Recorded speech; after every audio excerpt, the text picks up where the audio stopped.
So, welcome everybody to this session on logistics and the physical internet. My name is Marcel Huschebeck from the PTV group, and at PTV I'm working as a chief logistics researcher responsible for European projects and national projects related to logistics topics. Today I would like to give you an introduction about the physical internet and the relation of the clusters 2.0 for the physical internet, highlighting the three main topics that we have addressed. So this is modularization, intermodality, and data sharing, and their impact on efficiency, sustainability, and visibility and transparency on the European transport system. Finally, some, let's say, very concise outlook about what could be possible next steps, especially in the context of Horizon Europe. Some words about the PTV group. So PTV is a software developing company based in Karlsruhe, Germany, providing software solutions for traffic planning and optimization, but also for logistics planning and optimization. So we have kind of a unique position in terms of software, optimization software in the field of traffic and logistics planning. And some calculation made by our marketing team show that daily about 30 million routes are planned and 20 million geocoded destinations are calculated, and using our software tools we could achieve a saving of 70% of operating costs. So overall, our ambition is to make the trucks fuller. We can take care that the right routes are chosen, and we are aiming to reduce the empty mileages of logistics operation. Here's some brief introduction about the Clusters 2.0 project. So the project started in May 2017 with a 3 years operation time, so ending in July 2020. We had about 30 partners, so quite large consortium of quite well composed partners from different skills and expertise, research, but also logistics, industry, infrastructure, ports, IT providers, so a very comprehensive composed consortium.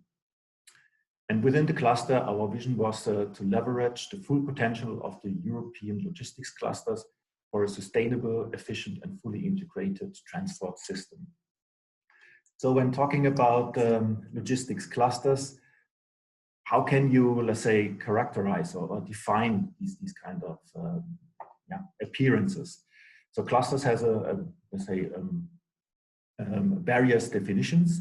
So starting with let's say the quite let's say historical one, defining it as agglomeration of production and logistics industry, attracting related industry. So this appearance is mainly to see in let's say old regions or old grown regions like the Ruhr area, where you had a steel cluster, steel and coal clusters. So in these kind of appearances of industry can be recognized all over Europe and all over the world. Somehow different is let's say, the definition of logistics clusters.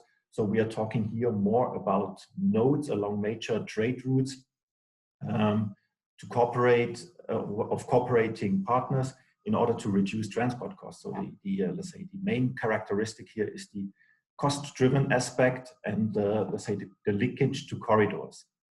A further definition is coming from Michael Porter. So looking here especially at the cooperation and the competition aspect, so that different companies are cooperating with each other in order to stimulate growth and innovation.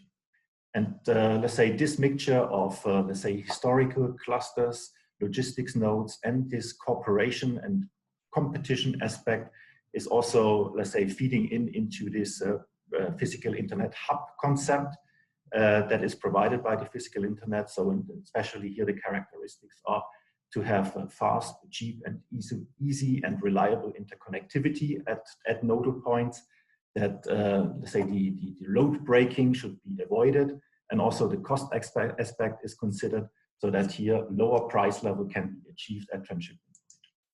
And these are also the guiding principles of the Clusters 2.0 project.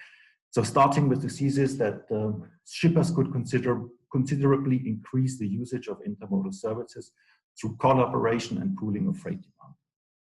We have realized this in three working streams, where we have developed various tools for that. So starting with the working stream on assessing, or let's say implementing or exploiting the potential of intermodal transport services for shippers. So we have here developed a methodology, which we call massification methodology.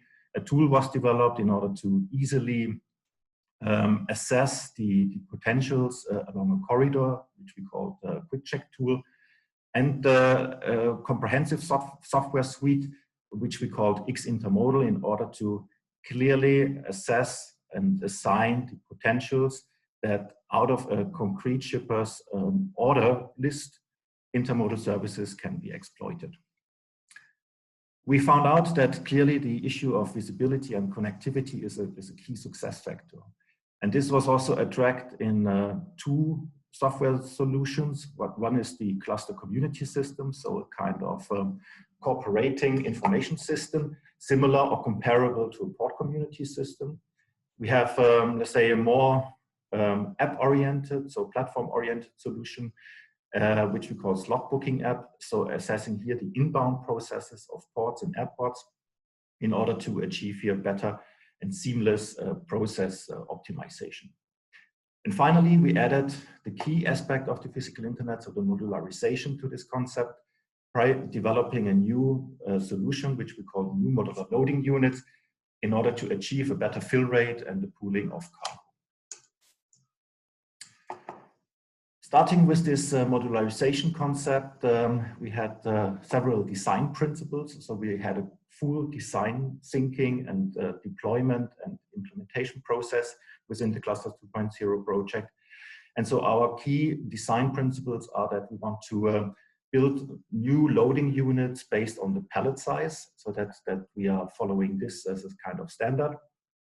That we don't change the existing measures of trailers and swap bodies, so that we keep the standard, the outside standards, that we can enable a fast loading and unloading, that we do not need a new or specific transshipment technology in order to carry out these operations. However, that it should also fit for automation as well as for manual handling. And also, we didn't want to add new weight to the transport process, so that it should be a low weight solution. And we came up with 4 design principles that we see here on the right side. So starting with a box solution, then we have a case solution, then we have a solution with hoods, where we, let's say, put on hoods on, let's say, unstructured cargoes.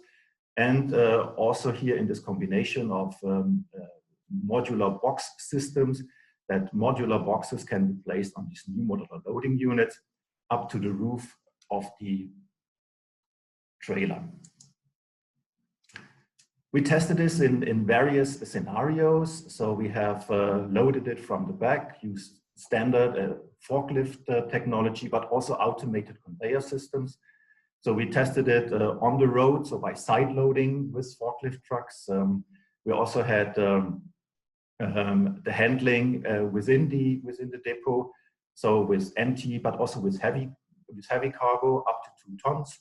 We tested the maneuvering on the ground, but also on higher levels, and also the NMLU on outside parking possibilities, so that it can be used inside the depot but also outside of it.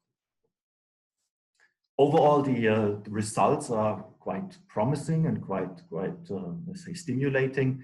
So we could achieve or could realize clearly process improvements and cost savings. We could identify a positive business case, so that the additional cost of the NMLUs can be covered. And I think the most striking outcome is that we can increase the load efficiency with the new modular loading units by about 20%, and we can also reduce the waiting time or the loading time of trucks at the ramp of about 50%. So these are the 2, I would say, in my view, striking outcomes of this testing of this concept of the new modular loading. A second tool set or work stream that we have followed was the Modeshift concept. So we have realized this by means of 3 tools. So as said, so the quick check tool, this was a macro screen analysis in order to match freight flows in both directions. We have developed this massification concept, so a shipper's stakeholder workshop concept in order to pool, so identify and pool cargo. And we realized this in the, let's say, clusters, in the clusters 2.0 clusters that are in Piraeus, Trelleborg, Tours, Trieste, Bologna, and Zaragoza. And then we carried out also a comprehensive analysis on the potential that shippers have with existing solution, but also with newly identified massification services. So where shippers could identify they have a lot of cargo cargo flows along these corridors, and if services would be included, how can they be used? And especially in this intermodal scanning, so this was using this X intermodal, we have implemented these services, so the already existing services, but also the newly developed and newly identified services of a lot of stream potentials. And we used a large data sample, so of 220,000 orders from different shippers across Europe, and looked at these data samples, how can intermodal transport be immediately used then? The first step that we did was to look at the distances. So we looked at distances of larger than 250 kilometers. And out of that, we could identify about 4,000 lanes that are relevant in this survey. So we we identified that 2/3 out of these lanes are mainly used for trucking options. So there is no actual service available. However, on 1/3 of these 4,000 lanes, so in total 1,042 lanes, intermodal services are already existing. So, and looking then at the evaluation results, so we could identify on these 1,000 lanes, 155 intermodal services that are already implemented. And for these, we could already make an immediate assessment of cargo. And we could find out that compared to the initial 220,000 transport orders, about 60% of these orders on these lanes could be brought on the already existing or on these newly introduced massification services. So this is, in my view, also a quite extraordinary result that where we can show that intermodal services could be used in a clustered and in the pool concept. Finally, we had a look at the slot booking app. So this is a let's say an app installed at the airport of Brussels. Here the idea was that we could create a community among the ground handling operators that are receiving the cargo from various forwarding companies towards the aircrafts. And here we wanted to improve the process that the arriving trucks are avoiding to park in the area of the airport and to wait that long at the ramp. So a slot booking app was developed that is managing then the slots at the ramp of the ground handlers. This mainly in order to smoothen the freight processes within the airport area, eliminate the waiting times, and create process visibility for these inbound processes. We made let's say an assessment before and after, and found out that before it was about that each truck, so an average truck, was waiting about 60 minutes at the gates or at the ramp of the ground handlers, while after the introduction of the slot booking app, 65% of all operations could be handled within 0 to 15 minutes. Also here we could achieve a quite considerable reduction in the waiting times, so trucks are not waiting anymore in the area of the airport, and also the transport processes could be, let's say, executed much more smoothly than it was before. So quickly coming to the next step. So with Cluster 2.0, I think we are quite closely linked to the physical internet development and expectations. So in order to, let's say, identify where are the efficiency potentials in transport and logistics and how can they contribute to the reduction of CO2 emissions. Looking at the single elements that we have addressed and also in the clusters 2.0, so we can highlight them after digitalization, so the help of IT solutions in order to achieve the ambitions of the physical internet. And looking at their, let's say, development level, we can assess that they are already at a high productive level. More disappointing on the outcome is a little bit, our question marks on the outcome is a little bit on the sharing aspect. So here, I think further efforts are really needed in order to facilitate and to enhance the cooperation among the different transport and logistics stakeholders. With regards to automation and modularization, here are high expectations and there are already some market developments going on. So for example, out of the Modeshift project, large industry pilots are already implemented, and this provides some, say, promising forecast and outlook about the new modular loading units, so that also here, let's say, considerable new achievements could be achieved in the view of automation and modularization towards the physical internet. With regards to optimization and planning, also here we have already achieved a good productivity in the solutions. However, in the combination and in the connectivity aspect, especially with regards to digitalization and sharing, I think here a lot of potential is to achieve and to help that the physical internet impact can be increased considerably. Finally, it is to state that key is in the combination and the hyperconnectivity of the different solutions. And in my view, then also modularization is one key important enabling technology. I hope with this short introduction about the Clusters 2.0 project, I could stimulate a little bit the discussion about the physical internet, and looking very much forward to the discussion following this presentation. Thank you very much.